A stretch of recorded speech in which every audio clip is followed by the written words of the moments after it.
বিজ্ঞাপনটো দিবই পুলিচে। এইবোৰে বেয়া কথা, মানে কি মিছা কথা কিছুমানৰ এই মানুহৰ মাজত এনেকৈ এৰি দিয়াটো খুব বেয়া কথা হৈছে। এইবোৰে ইলিগেল কাম।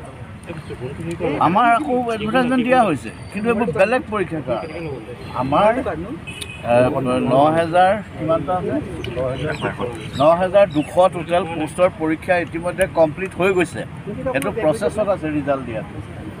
আৰু এডিশ্যনেল 2,000 চিপাহী, এডিশ্যনেল বেলেগ চাব ইনস্পেক্টৰ, অতিৰিক্ত বেলেগ পোষ্ট আৰু ক্ৰিয়েট হৈ গৈছে, ইতিমধ্যে সৃষ্টি হৈছে। কমাণ্ডো বেটেলিয়ন আমি বনাবলৈ গৈ আছোঁ।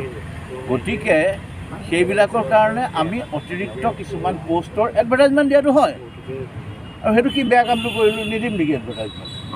তেওঁলোকে ফলাফল নোপোৱাকৈ আকৌ পৰীক্ষা পাতিমতো। এইটো এটা প্ৰক্ৰিয়া, নিৰবিচ্ছিন্ন পৰীক্ষা, বেলেগ বেলেগ পৰীক্ষা।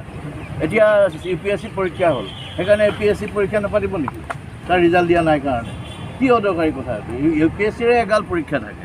গতিকে এইবোৰ ফাল্টু যুক্তি কৰি পেলাই আননেচেচাৰী ইলিগেল কামত লিপ্ত হোৱা মানুহ অসম পুলিচত নালাগে।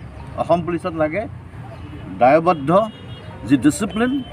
আৰু এতিয়া আমাৰ পুলিচৰ মানুহ কিমান কষ্টকৈ থাকে, থকা মেলা বেয়া, ক'ৰবাত জংঘলৰ ভিতৰত অপাৰেশ্যনত যাব লাগে, দিনে দিনে ৰাতি থাকিবগৈ লাগে, ইত্যাদি ধৰণৰ সমস্যা বহুত পায়। বহুত দিনলৈ দৰমহা নাপায় বহুত চিপাহীয়ে, বিভিন্ন কথা।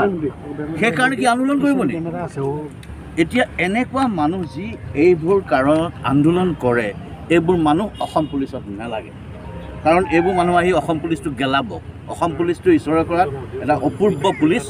ইয়াত সংঘবদ্ধ ডিচিপ্লিন, ইয়াত এই নাৰাবাজি, এজিটেশ্যন, এই চব নচলে অসম পুলিচত।